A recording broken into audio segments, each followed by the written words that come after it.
Hey everybody, this is Angela and you're listening to 5 Picks and a Chick featuring El Gato.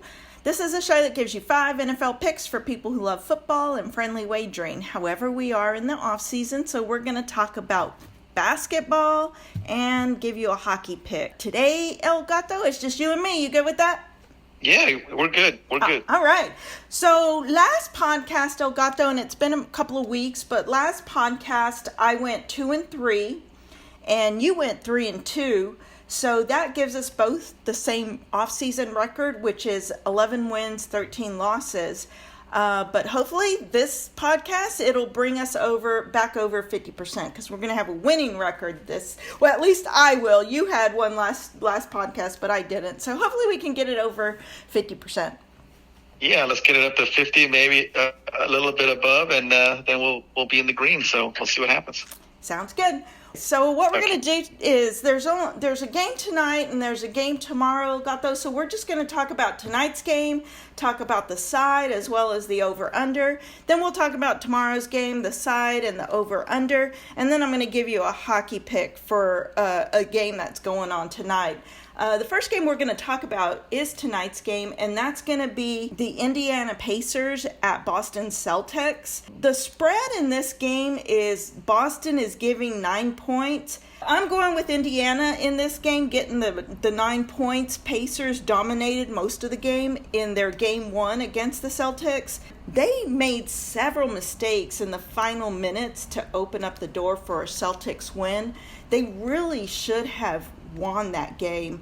I think it'll be another competitive game. So I'm taking the Pacers getting 9. That game one, Halliburton, he's 24 years old, the guard for the Pacers. He's unbelievable. Like, to take on this team and get them to where they are, and they still played very well against the Celtics. They really should have won game one in Boston. They may not win, but I think that's a lot of points, especially after them showing how they can play. I think their youth kind of showed in those last seconds of the game. So I think they'll do well. I'm hoping they win, but I am going with the Pacers getting 9 points. What are your thoughts on the side on this game? Yeah, I like those 9 points, Angela. The Pacers, they should have won that game. I mean, really, when you have a team down like that and, you're competing throughout the whole game and then just to, give it up, the latter part of that fourth quarter. I mean, when you can steal a game, especially a game one starting the conference championship, they've got to, they should have taken advantage of that.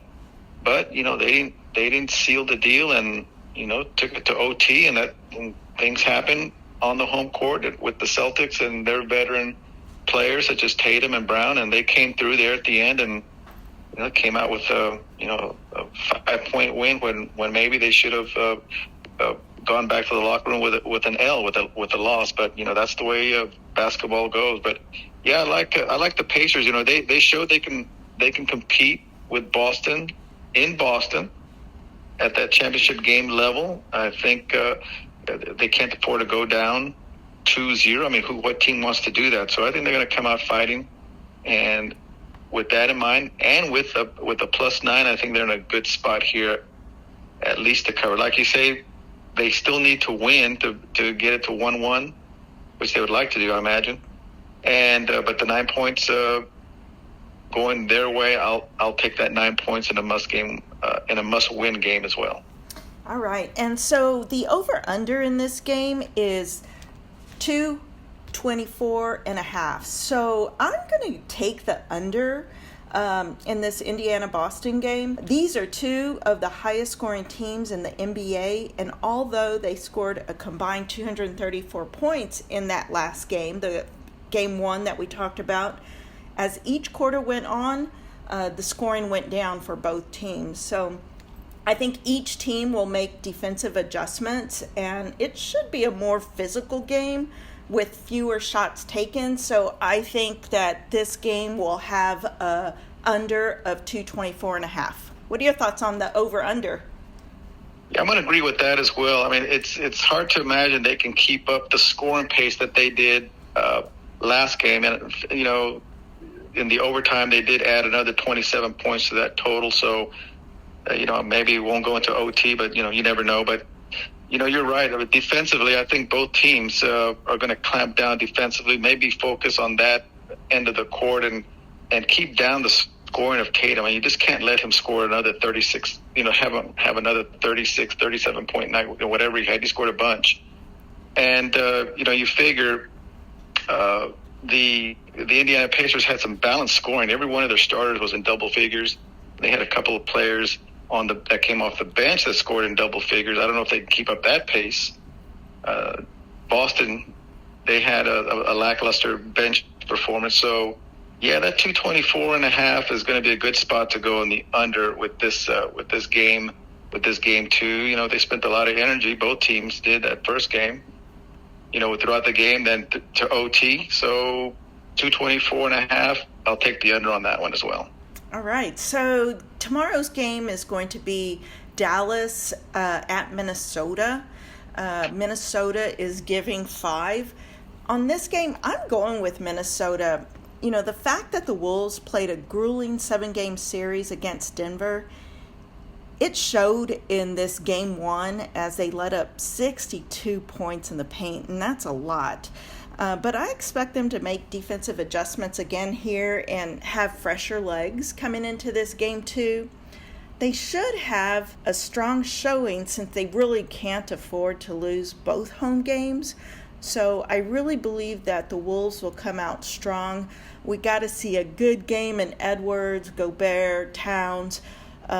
Naz Reid actually in game 1 he came through off the bench for the Wolves, so hopefully he does the same again, and they have a good showing. Even though they lost that game, I think this one they're going to win, and they will win by 5. So I'm going with the Wolves -5. What are your thoughts? Yeah, just like I discussed earlier with the Pacers not affording to go down 0-2. I think it's the same for the Wolves. They just can't lose 2 games at home in a championship series to the Dallas Mavericks. And you're right. I mean, they're going to clamp down defensively, almost like they did. Well, I'm expecting similar to what they did against the Nuggets in that crucial Game 7 in Denver when they just went all out defense in that second half and just shut out the Jazz to advance. Shut out the Nuggets to advance. So I'm thinking Ant will get more than his 19 that he produced in the last game. But the stat that I saw that really struck out at me was one of the starters for the Timberwolves, Conley, only getting 5 points. And you just can't have a starter that's going to put in 30-plus minutes in a game only produce 5 points. You just can't do that. Plus, they had nothing off the bench. So, really, that was, I don't want to say he was the cause for the loss, but, when, you're a starter only producing 5 points, that's not going to get it done.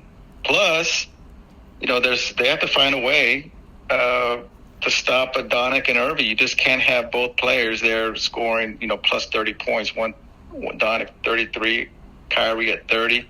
I'm thinking that they're going to game plan to stop one of them, and I'm thinking it's going to be Doncic because I don't think Kyrie can produce the points that Doncic can produce consistently if he's just going to be a one-man team. Kyrie's just not that type of player, I don't think. So, yeah, I think the Wolves at -5 in a must-win game. I think they're going to clamp down on either Doncic or Irving to pull this one out. So, yeah, Wolves at -5 is good. I'll take that one. All right. What are your thoughts on this? I know that the Wolves have the number 1 defense in the league. I think they're a better transition team than the Mavs. I know the Mavs are good and they have a good defense, but I just think that the Wolves are a little bit better in transition because, they do have the number 1 defense. So I'm hoping that shows in this next game. They come out with the win and the cover. I think they have younger legs too. I think McDaniels and Ant can get out there on the fast break really quick. And with the Mavericks, Doncic, he is kind of slow. He is a little on the heavy side. He can't get up and down the court like the Wolves do. Maybe you have a point there, maybe the Wolves will speed up the game. Clamp down on defense, speed up the game, and try to get those easy transition points and pull out a victory. So. Yeah. Sounds like a good game plan to me. Yeah, I know Kyrie is even though he is a little bit older, I know he still has that capability to go from one end to the other pretty quick. But I don't think that can last. You know what I'm saying? I know in the game one, he did that a few times, and it looked really good, but I just don't know how many games can he keep that up. Let's talk about the over-under in this one. It's 207.5. I'm going to go with the under in this game. As I mentioned before, Dallas had 62 points in the paint this last game, but I can't see that happening again. I think the Wolves will make adjustments like we talked about. The Wolves are the number one defense in the league for a reason, so I think the adjustments will be made. I think this game will go under 207.5. What are your thoughts on the over-under? Well, the last game, they combined, they produced 213 points. It was a 108-105 game, and that's with Doncic and Kyrie at plus 30 points each. On the other side, the Wolves, as I mentioned earlier, Conley only getting 5. I think, but defensively, they've got to stop either Doncic or Kyrie from getting their 30. And Conley needs to produce more. Ant's going to produce more. I have a feeling this game, maybe he's going to take it over. So, the under at 207.5 looks good to me, especially if the Wolves are going to focus, which I'm thinking they will, on the defensive side of the ball. They'll get that. It should be an easy under 207. That's the way I'm looking at it. So, 207.5 under. All right, sounds good. Well, so far that's 4 games, and we're both the same. So let me give you a 5th pick. This is the Dallas Stars. We're talking about hockey. The game is tonight. It's Dallas Stars minus 130. They are playing at home against Edmonton Oilers. I'm taking Dallas in this game. Edmonton is coming off a grueling 7-game series against Vancouver. So I think it will take them a little bit of time to kind of get their legs under them. Although Dallas lost their first 2 game ones, I think they will get off to a quicker start. So I'm taking the Dallas Stars minus 130. Do you have any thoughts on this hockey game, El Gato? Well, I normally don't keep up with hockey at all, really, but I do like that Dallas, Texas is playing, are the favorites. So, what the heck? I'll go with the favorite in this game. So that's about all I can comment on it, other than saying I wish I knew more about hockey, but I don't. I love watching hockey. I mean, when it gets into the playoffs, I can't do it like regular season, but I do like watching hockey when it gets into the playoffs time. I will say one thing. When I do catch some of the games as I'm, running through the channels, you're right about the hockey and the playoffs. It seems like it's intense. Yeah. The way the players check each other along the boards, and it seems like every puck possession is so important. Similar to baseball. It's such a long season. Hockey's kind of a long season as well, but come baseball time during the playoffs, every inning, every pitch matters. Same with hockey, I believe. Hey, so one thing, our last podcast, I know that we talked about that Pacers and the Knicks series and how it seemed like the Knicks kept getting the calls. Well, it seemed like after that, it did turn around. So maybe someone heard our podcast and kind of made some changes. I don't know. What do you think? I do. You never know who listens to our podcast. And they may have said, God, you know what? Elgato and Angela, they have a point. I know. They have a point. Let's get the rest together and just say, hey, it's too obvious. If these people that are podcasting in Austin, Texas can see it, then it should be obvious to everyone else. Well, it really did change. At least to me, I thought it did change, and I'm so glad that the Pacers came out with the win. But, yeah, it was kind of funny that we talked about that. Oh, I was so happy to see Stephen A. eat his foot. Oh my God. Gosh. I loved it. Me too. The number one Dallas Cowboy hater got a little bit mouth and foot-mouth disease or whatever you call it. So Yeah. it was good to see. Yeah, I kind of chuckled at the end of the game about that whole thing too. But so you have any final thoughts on these games or anything going on? I thought the last round of the playoffs was so intense, with a couple of those games going to game sevens. And, it seems like this playoff stretch here, the first game, Boston and Indiana going to OT.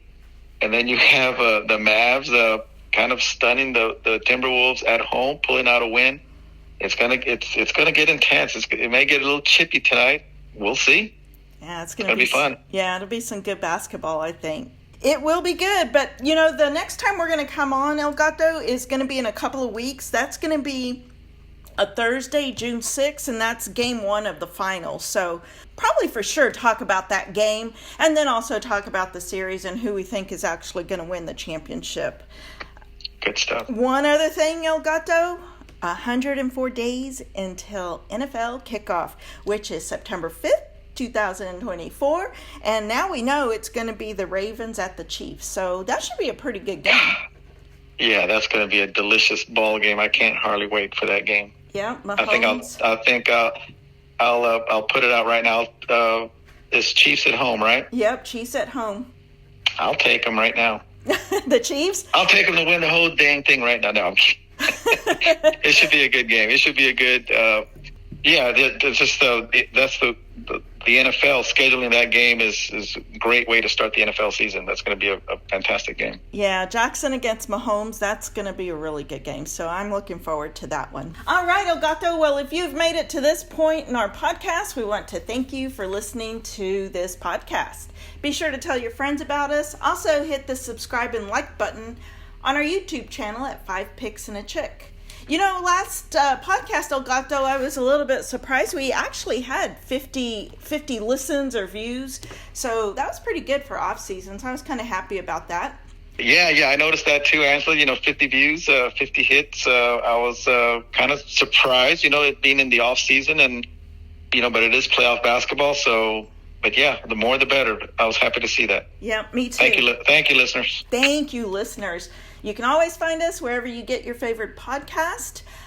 Make sure to join us, like I said, in 2 weeks, June 6th. It's a Thursday. It's the game 1 of the NBA Finals. So we'll talk about the game that night and also the series. As always, thank you to El Gato for being part of 5 Picks and a Chick. 1, 2, 3, break.